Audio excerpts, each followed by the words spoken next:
अब स्टेशन आ गया, ठंडा पी लिया जाए। चलिए ठंडा पकड़िए, अपना ढक्कन खोलिए, अभी नहीं खुला, गैस निकालिए, अब इसको पीना है और आगे बढ़ा जाए। रेडी? देखिए हमारा रोक दे, अब फिर अगले स्टेशन पर। अगले हाँ सर, हमारा गाड़ी बाइक मार रहा है। जितने बच्चे कमरे में हैं सभी अंदर घूम रहे हैं, सभी आकर के बैठे हैं। एकदम जब शांति होगी तब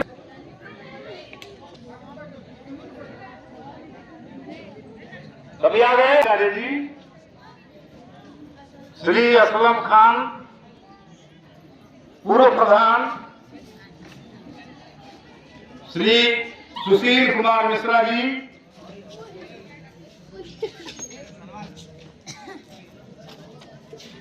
सभी अध्यापक गण तथा प्यारे प्यारे बच्चों,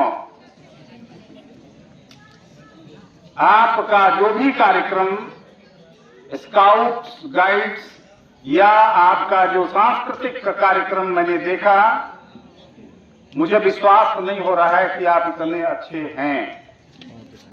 बहुत अच्छा कार्यक्रम आपका है। मैं भारत के उन विद्यालयों में अध्यापक रहा हूं, जानी जानी संस्थाएं हैं। केंद्रीय विद्यालय में मैं रहा हूं, अध्यापक भी रहा हूं और प्रिंसिपल भी रहा हूं, और वहां के बच्चों से मुझे उम्मीद नहीं थी कि आप इतना अच्छा कर जाओगे कि उनके जैसा कार्यक्रम आप करोगे। बहुत बढ़िया कार्यक्रम आपने किया। लगातार 3 दिन से आप समय से आ रहे हैं और कठिन परिश्रम आपके स्काउटर महोदय करा रहे हैं, जो आपके ट्रेनर हैं। बहुत मेहनत कराते हुए मैंने देखा है। 3 दिन मैं भी आया हूं रोज, और कहीं न कहीं से मैंने देखा है, वॉच किया है।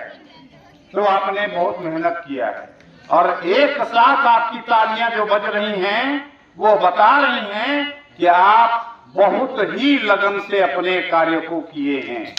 बहुत अच्छा।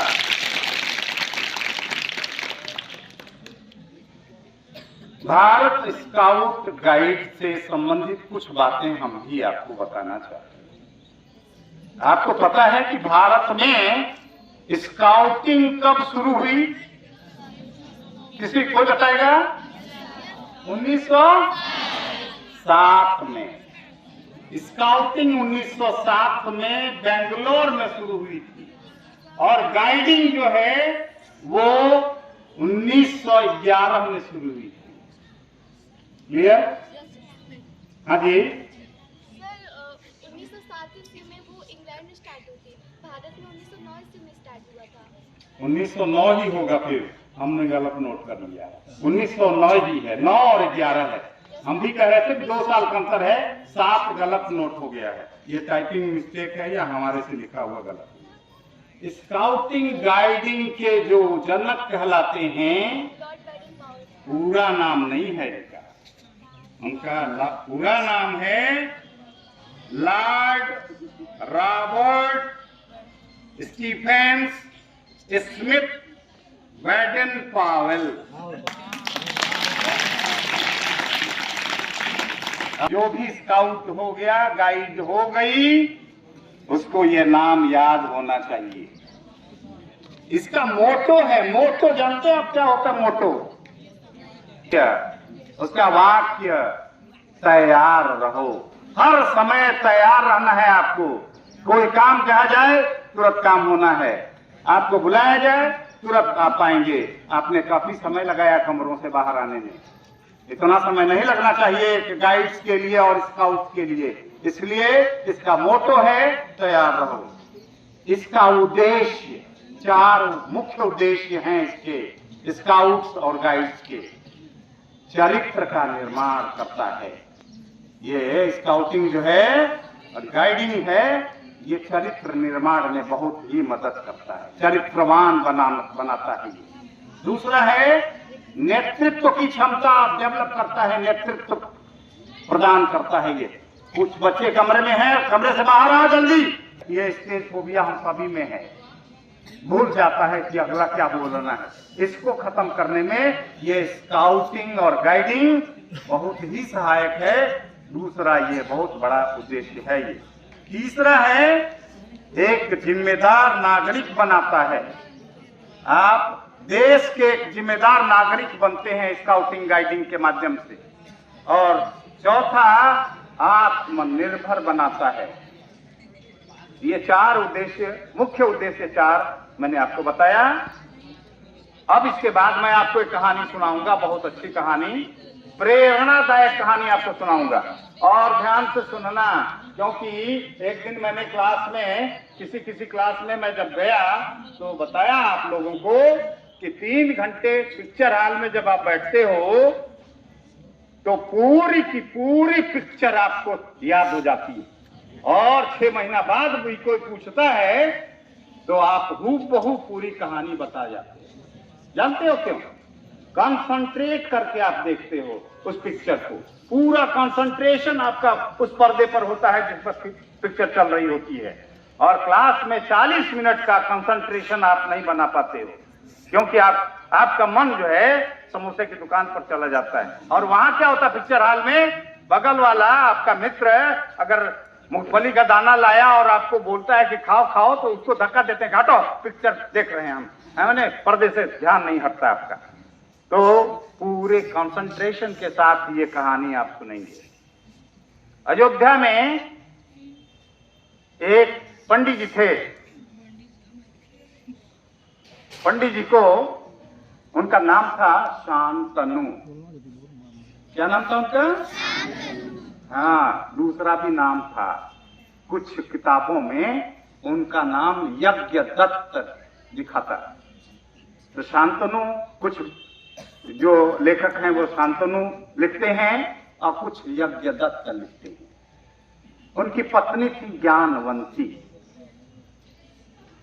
उनका उपनाम था मलया। वो बहुत खुशहाल परिवार था, धन धान्य से संपन्न परिवार था। कमी एक थी, और वो कमी थी कोई संतान नहीं थी, कोई बेटा बेटी उनको नहीं था। किसी ने उनको सुझाया, किसी ने राय दी, किसी ने उनको मंत्रणा की उनसे कि आप तपस्या करिए, पूजा पाठ करिए संतान प्राप्ति के लिए। घोर तपस्या करने लगे पति पत्नी, कठिन तपस्या में लीन हो गए। और तपस्या करते करते जब ईश्वर प्रसन्न हुए तो नारद जी उनके सामने उपस्थित हुए और तपस्या का कारण पूछा उन्होंने कि हे विप्र, हे पंडित जी, आप इतनी घोर तपस्या क्यों कर रहे हैं? तो उन्होंने कहा, ईश्वर का दिया हुआ सब कुछ है, एक संतान नहीं है। ध्यान से दीजिएगा हमारी कहानी पर।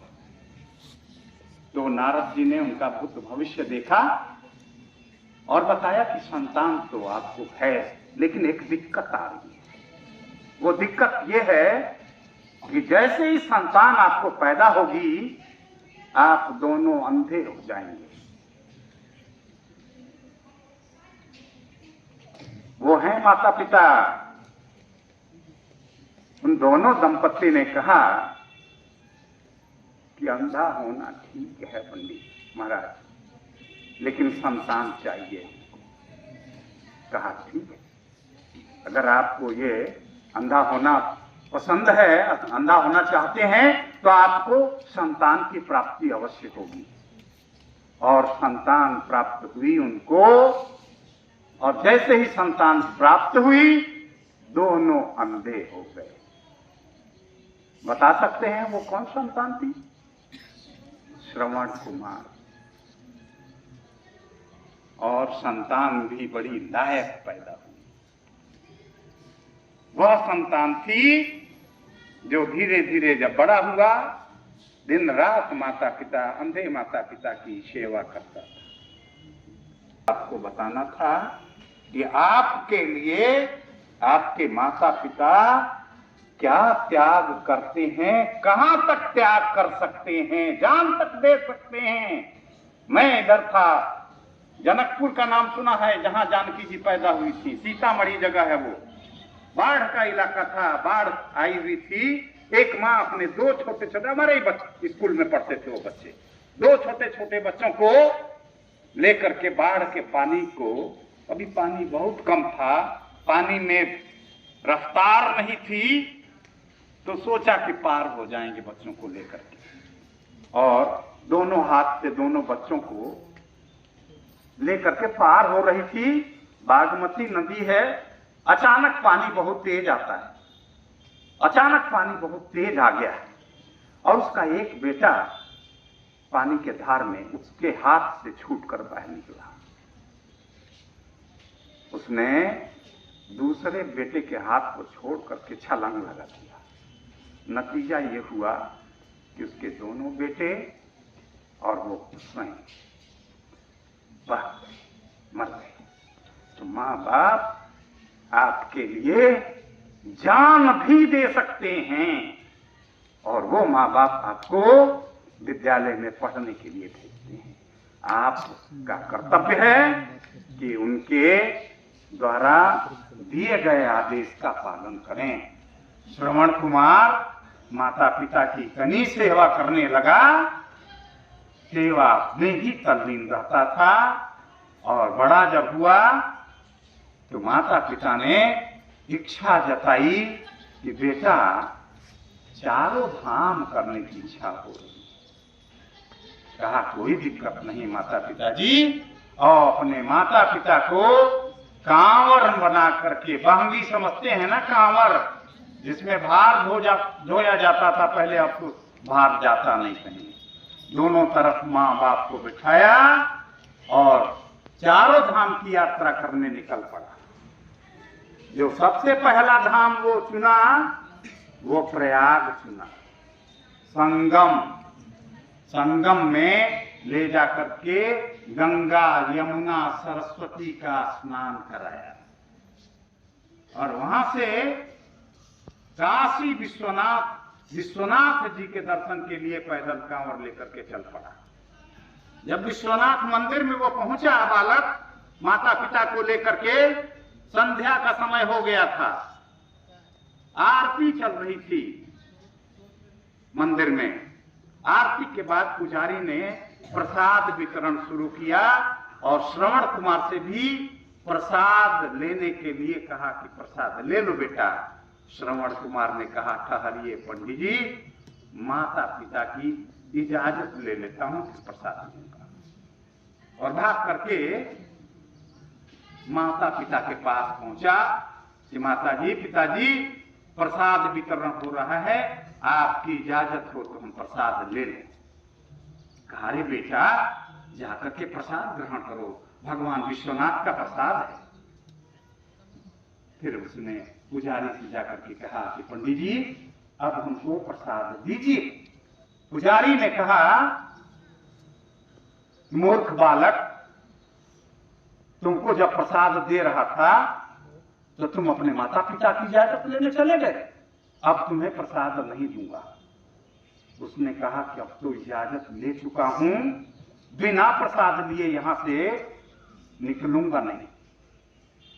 दोनों अपने अपने जगह ठन गए, न वो प्रसाद दे रहा था और न ये प्रसाद लेने से हट रहा था।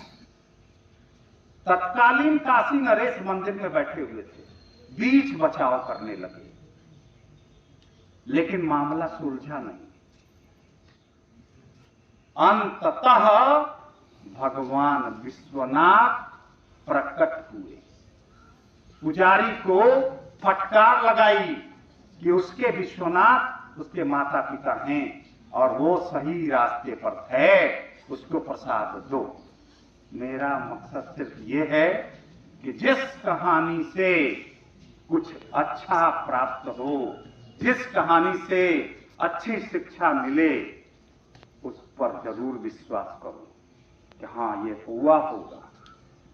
ठीक है ना, कहानी तो कहानी है, लेकिन इससे एक बहुत अच्छा संदेश मिल रहा है कि माता पिता हाँ, एक बात और मैं ये कहना चाहता हूं इस कहानी के माध्यम से कि माता पिता में वह शक्ति है कि आप को ईश्वर का दर्शन हो सकता है।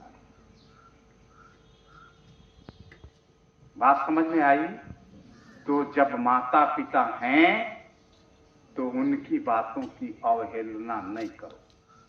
अगर वो भेज रहे हैं कि स्कूल में पढ़ने जाओ तो मन लगा करके पढ़ो। और एक बात और बता दूं आपको कि जब बहुत बड़ा संकट आपके सामने आ जाता है ना, तो जानते कौन याद आता है? कौन? माँ। पहले माँ याद आती है। और इसका एक प्रमाण मैं आपके सामने खड़ा हूं। 2 नवंबर 2002 मेरा भतीजा बैठा है को 4:15 पर मैं बहुत बुरी तरह से एक्सीडेंट कर गया। मैं जिस गाड़ी को चला रहा था वो 20 फीट नीचे सड़क से गिरी और जितना देर उसको 4 चक्कर खाने में और नीचे पुल के नीचे गिरने में लगा, उसमें सिर्फ और सिर्फ एक ही चेहरा मुझे याद आया। और किसका? माँ का। ठीक है ना? तो जब आप पर संकट पड़ता है तो सबसे पहले माँ को याद करते हो। आप घर में जाओगे, एक लड्डू, बहुत मिठाई बांटे हो ना तुम लोग, खिलाए हो ना बहुत, एक पीस मिठाई लेकर के जाना घर अपने और माँ को देना। क्या करेगी वो? अपने नहीं खाएगी, अपने सबसे छोटे बच्चे को बुलाएगी और कहेगी बेटा मिठाई खा लो। कभी तुम भी छोटे थे सबसे और कभी तुम्हें भी खिलाई है, और इसलिए खिलाएगी, खाएगा वो उसका बेटा, वो छोटा बच्चा मिठाई खाएगा। समझने का प्रयास करो जो मैं कह रहा हूं। अभी थोड़ा सा ज्ञान की कमी है, इसलिए मैं बहुत धीरे धीरे बोल रहा हूं और समझाने की चेष्टा कर रहा हूं आपको। बेटा खाएगा मिठाई, लेकिन जितना मीठा उसको नहीं लगेगा ना, उस बेटे को उससे ज्यादा मीठापन का एहसास माँ को होगा कि मेरा बेटा मिठाई खा रहा है। और वो इसलिए होगा कि कल होकर के मेरा बेटा बड़ा होगा और बड़ा होकर के मेरे बुढ़ापे का सहारा बनेगा, मुझे कोई तकलीफ नहीं होगी, पढ़ लिख करके अच्छा नागरिक बनेगा, स्कूल में पढ़ेगा, इतना मेहनत करके पढ़ेगा कि क्लास में फर्स्ट पोजीशन लाएगा। इसीलिए ना इस माँ की सोच है ये, माता पिता की सोच है ये। आप क्या कर रहे हो? आप आ रहे हो बैग लेकर के। मैं रोज कहता हूं कि अपने मित्रों को बोलो कि स्कूल आएं, स्कूल में पढ़ें। जीवन में कभी दुखी हो ही नहीं सकती। अगर कोई दुखी मिलता है तो समझ लेना कि ये माता पिता की सेवा नहीं कर रहा है। और दूसरी बात, इसका दूसरा पक्ष भी है, माता पिता की अवहेलना करने वाली संतान कभी सुखी नहीं हो सकती। एक कदम सत्य है, शोध संस्थाओं ने इसको शोध करके साबित भी कर दिया है। आपकी जानकारी के लिए मैं बता दूं। इसलिए घर में जब भी जगो, जब भी स्कूल चलो, माँ बाप का पैर छुओ, उनका आशीर्वाद लो, उनकी किसी बात की अवहेलना मत करो। पढ़ाई के साथ साथ ये बहुत आवश्यक है। समय बहुत खराब आ गया है। आए दिन मैं सुनता हूं कि फला ने अपने माँ को गाली दिया है, मारा है, पिताजी को मारा है। गलत बात। दुखी ही रहेंगे। मेरा मकसद सिर्फ यही था कि अपने माता पिता की सेवा करो, उनकी बातों को मानो, मन लगा करके पढ़ो। उनकी इच्छा है कि आप, हर माँ बाप आपको स्कूल भेजता है ना, तो जानते हो क्या सोच कर भेजता है हमारा बच्चा। बहुत बहुत धन्यवाद। फिर एक बार आपको मैं धन्यवाद इसलिए देता हूँ कि पढ़ाई भी अब हो रही है ना सभी क्लास में। बढ़िया से पढ़ाई हो रही है ना। तो रोज आइए, अपने मित्रों को बोलिए कि स्कूल आए और मन लगा करके पढ़िए। अब आपके गुरुजी लोग खूब मन लगा के पढ़ा रहे हैं, तो आप भी मन लगा के पढ़िए।